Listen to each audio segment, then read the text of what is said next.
Aujourd'hui, au Capitole, les parlementaires posent de nombreuses questions, dont certaines concernent la publication des dossiers Epstein. Je tiens à vous informer de notre position sur ce sujet, car des parlementaires des deux bords s'interrogent sur la manière dont le ministère de la Justice a rendu public ces dossiers. Un membre de l'administration a d'ailleurs témoigné au Capitole pour expliquer pourquoi il est mentionné dans ces documents. Aujourd'hui, au Capitole, les parlementaires examinent de près les dossiers Epstein. La gestion de leur publication par le ministère de la Justice a suscité de nombreuses réactions.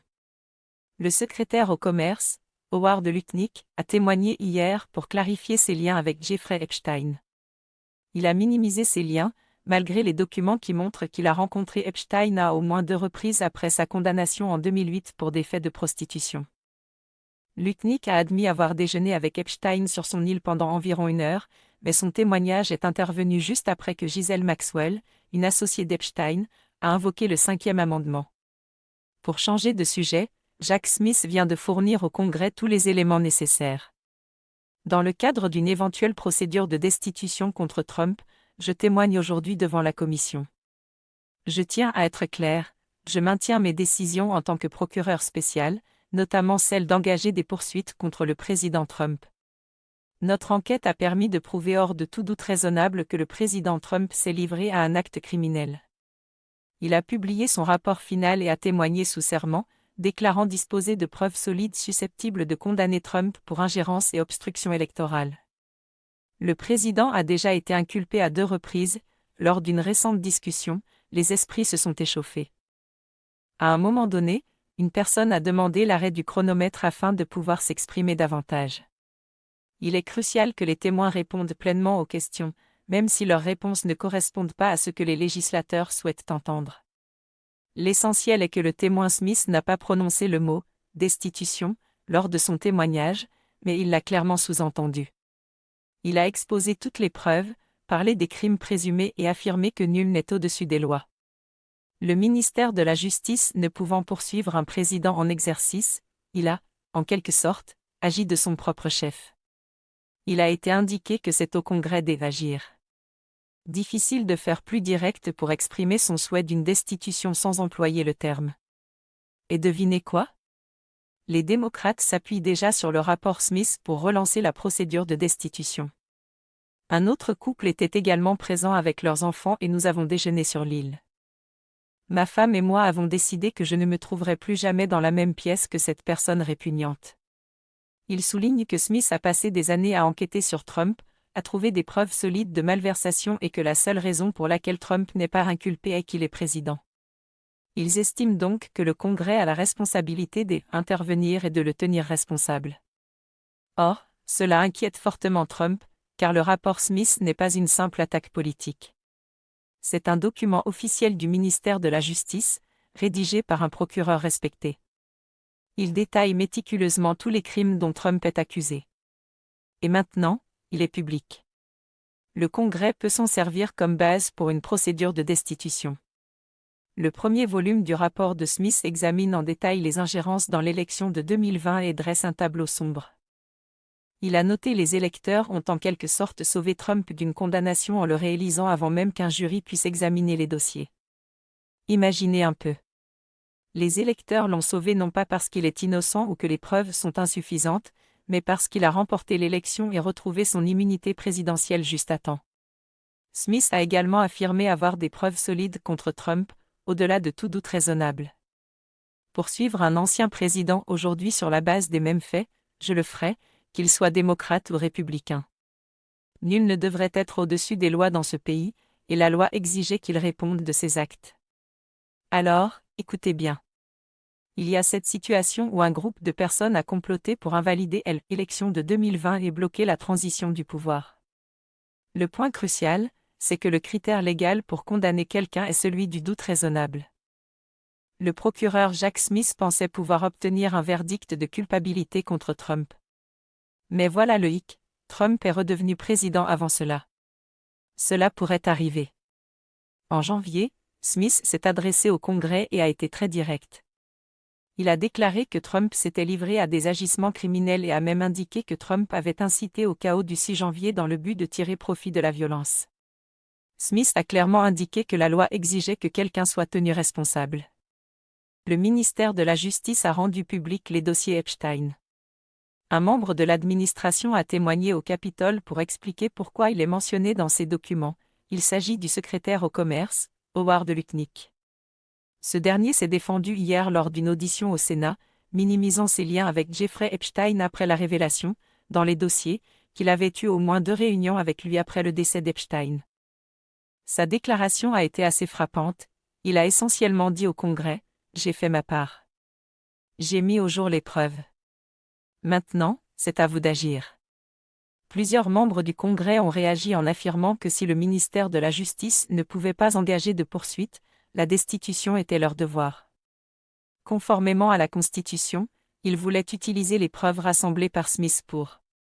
Il faut demander des comptes à Trump. Et il ne s'agit pas que de vaines paroles.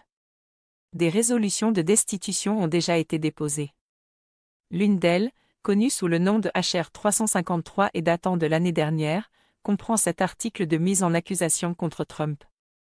Maintenant que l'enquête de Smith corrobore ces résolutions, les démocrates n'ont plus besoin de repartir de zéro pour prouver sa culpabilité.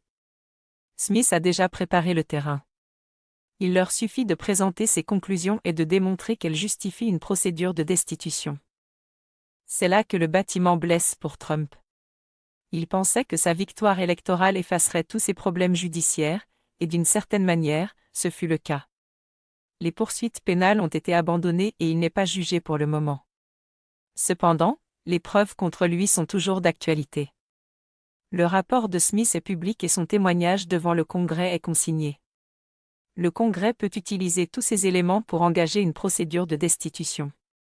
En résumé, Trump a troqué la possibilité de poursuite pénale contre la menace d'une destitution. Et avec les élections de mi-mandat de 2026 qui approchent, si les démocrates prennent le contrôle de la Chambre, il pourrait de nouveau se retrouver dans une situation délicate. En réalité, les preuves de Smith sont là pour rester. Tout est documenté.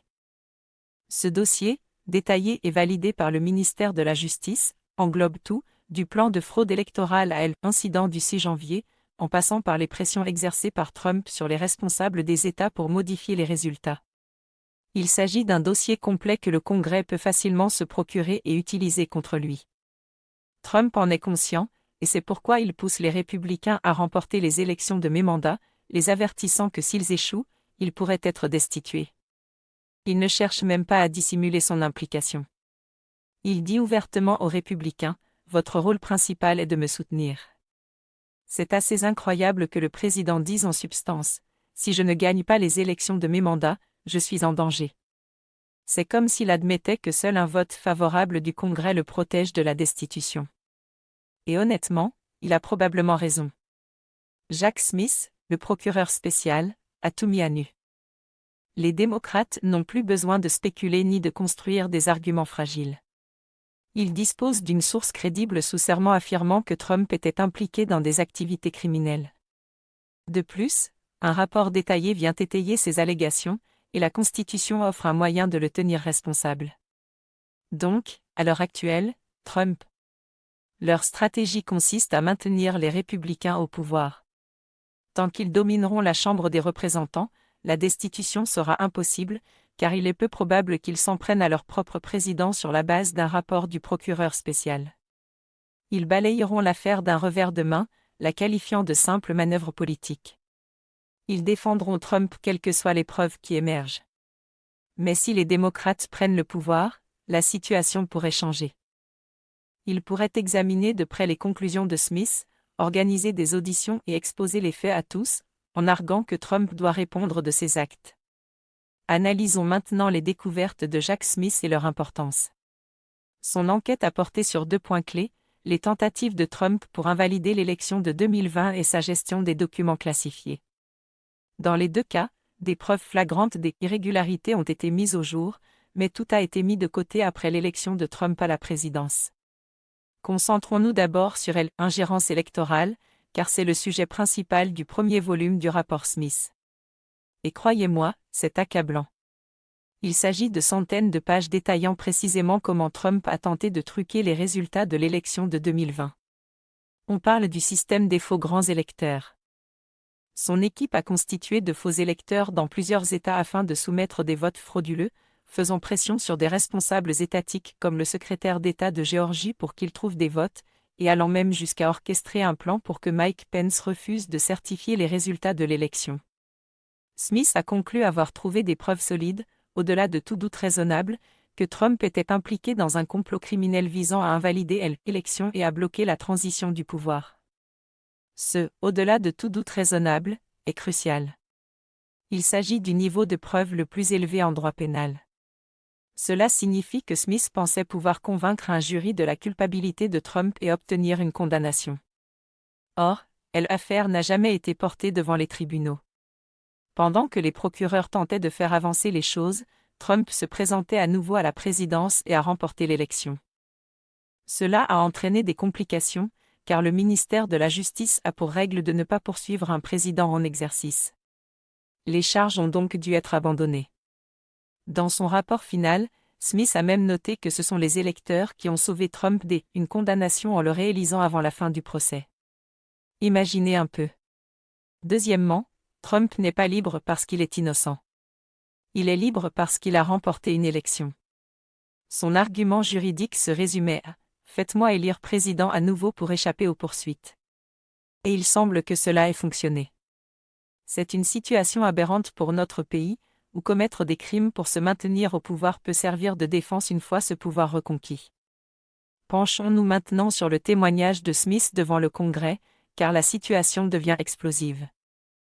Smith a été convoqué pour témoigner en janvier 2026, et les démocrates de la commission l'ont interrogé directement sur les agissements de Trump. Smith n'a pas mâché ses mots.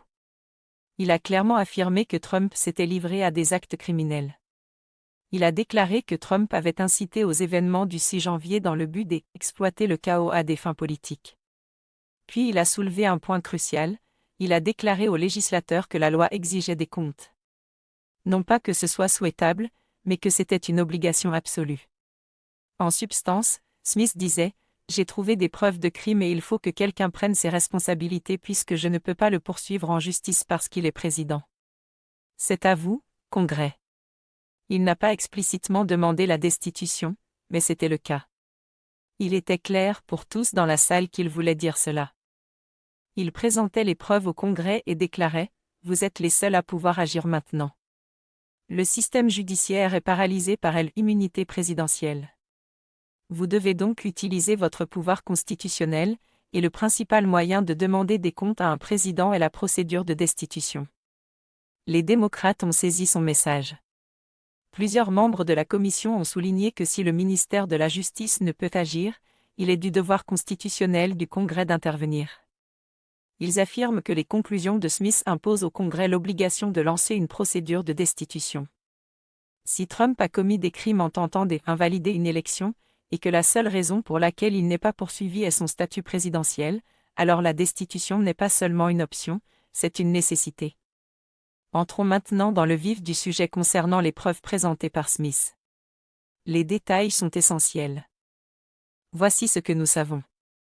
Premièrement, il y a le système des faux grands électeurs. L'équipe de Trump a mis en place ces faux grands électeurs dans cet État. Arizona, Géorgie, Michigan, Nevada, Nouveau-Mexique, Pennsylvanie et Wisconsin. Ils ont signé. Ils ont utilisé des documents prétendant être les véritables grands électeurs, ce qui était faux.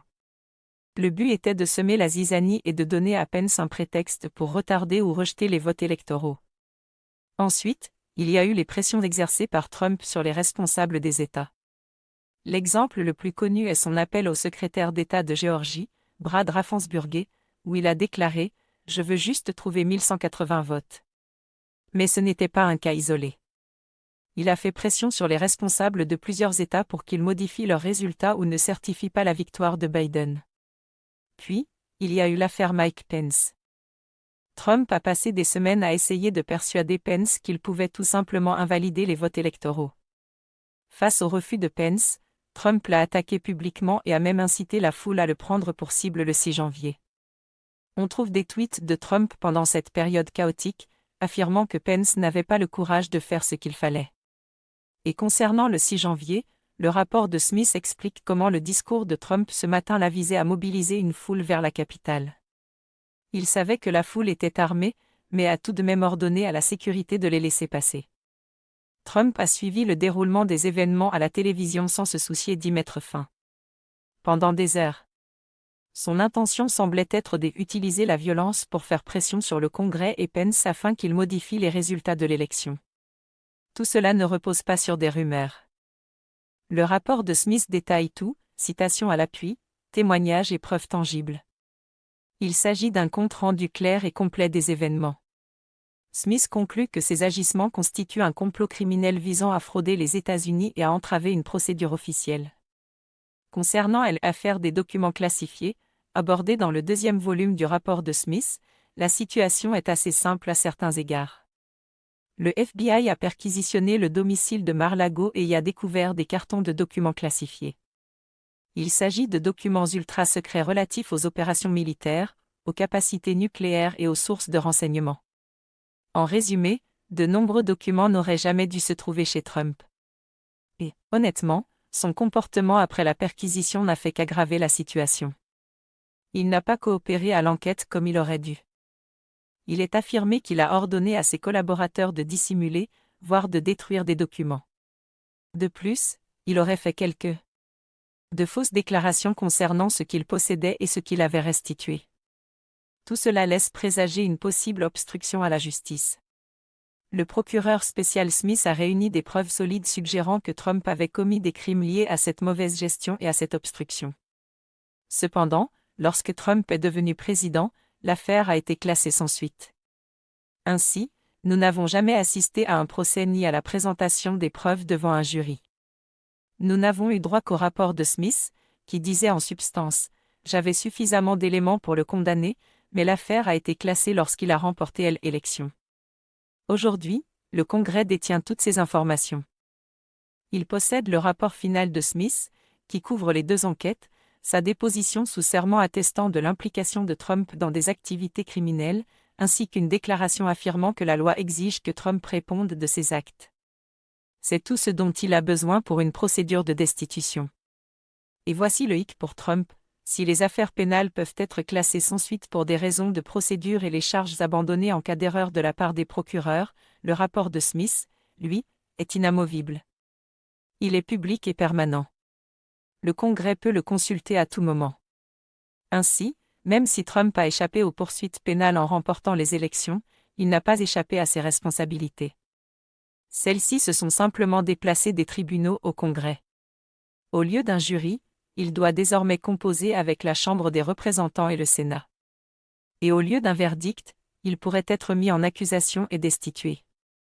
C'est une perspective extrêmement inquiétante pour Trump, car il a déjà été mis en accusation à 2 reprises. À chaque fois, les sénateurs républicains sont intervenus pour le sauver. Mais ces mises en accusation ont été expéditives et ne reposaient pas sur des années d'enquête. Elles étaient dépourvues de rapports détaillés du procureur spécial. Cette fois-ci, la situation est différente. Les démocrates disposeront de l'intégralité du dossier de Smith, de tous les témoins, documents et éléments de preuve. Il pourrait s'agir de la procédure de destitution la plus approfondie de l'histoire américaine. C'est pourquoi Trump déclare déjà aux républicains « Vous devez gagner les élections de mes mandats, sinon je serai mis en accusation. » Car il sait que si les démocrates remportent la Chambre, ils utiliseront le rapport Smith contre lui. Salut tout le monde, il semblerait qu'il y ait eu des développements assez importants concernant Trump. Alors, analysons cela ensemble. Tout d'abord, les preuves. Est si puissant que même certains républicains ont du mal à le défendre. Parlons maintenant du rôle de la Cour suprême, car il est crucial dans cette affaire.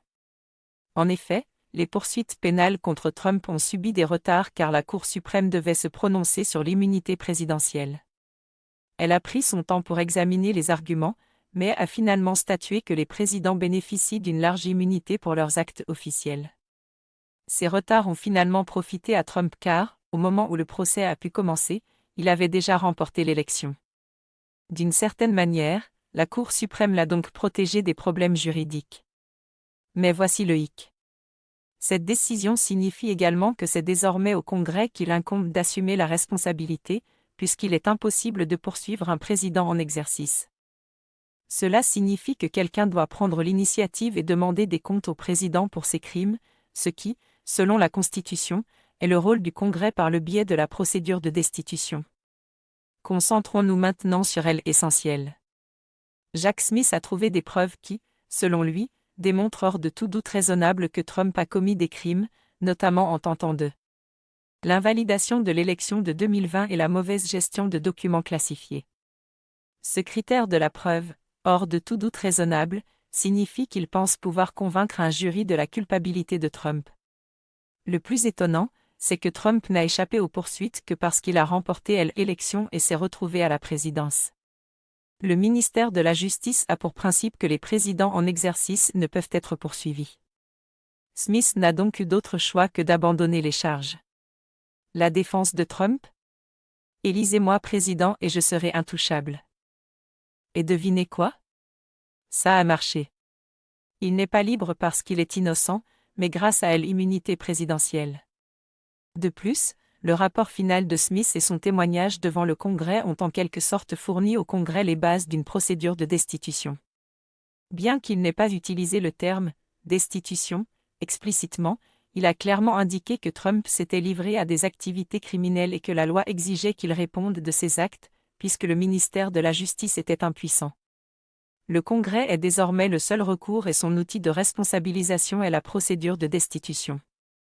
Et tenez-vous bien, les démocrates s'emparent déjà des conclusions de Smith pour lancer une procédure de destitution.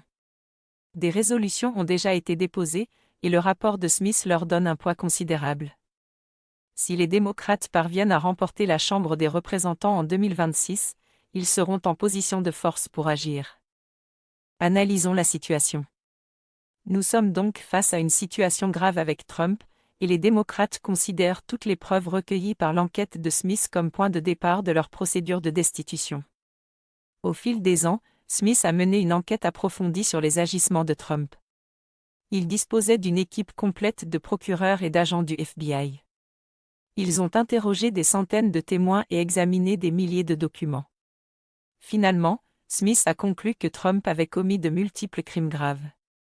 Prenons l'exemple de l'ingérence électorale. C'est une affaire extrêmement grave. Smith a trouvé des preuves du système de fraude électorale mis en place par Trump, des pressions exercées sur les responsables des États, de ses tentatives de coercition envers Mike Pence, et même de son rôle dans l'attentat du 6 janvier. Tout cela converge vers un complot criminel visant à frauder les États-Unis et à entraver une procédure officielle. Il y a aussi l'affaire des documents classifiés. Trump a emporté des documents sensibles en quittant la présidence. Il ne les a pas rangés correctement et les a même montrés à des gens qui n'en avaient pas autorisation de divulgation. Lorsqu'on lui a demandé de restituer les documents, il ne l'a pas fait intégralement. De plus, il est accusé d'avoir tenté d'entraver l'enquête en demandant à ses collaborateurs de dissimuler ou de détruire des preuves. Il s'agit là d'un comportement criminel très grave. Smith ne s'est pas contenté de lancer des accusations à la légère. Il a rassemblé de nombreuses preuves et constitué des dossiers qu'il pensait susceptibles d'aboutir à des condamnations. Nous n'avons pas pu assister à ces procès car Trump a remporté l'élection, ce qui lui a conféré l'immunité présidentielle. Mais que signifie réellement cette immunité ? La Cour suprême a statué que si les présidents bénéficient d'une large immunité pour leurs actes officiels, cela ne signifie pas qu'ils sont totalement exempts de toute responsabilité. Ils ne peuvent être poursuivis pénalement pendant leur mandat, mais ils peuvent toujours faire l'objet d'une procédure de destitution. Ainsi, bien que l'immunité de Trump le protège des poursuites du ministère de la Justice, elle ne le met pas à l'abri d'une procédure de destitution. Et voici le point crucial, les preuves de Smith sont toujours accessibles et le Congrès peut les utiliser. Même si Trump ne peut être inculpé pénalement, le Congrès peut examiner les preuves.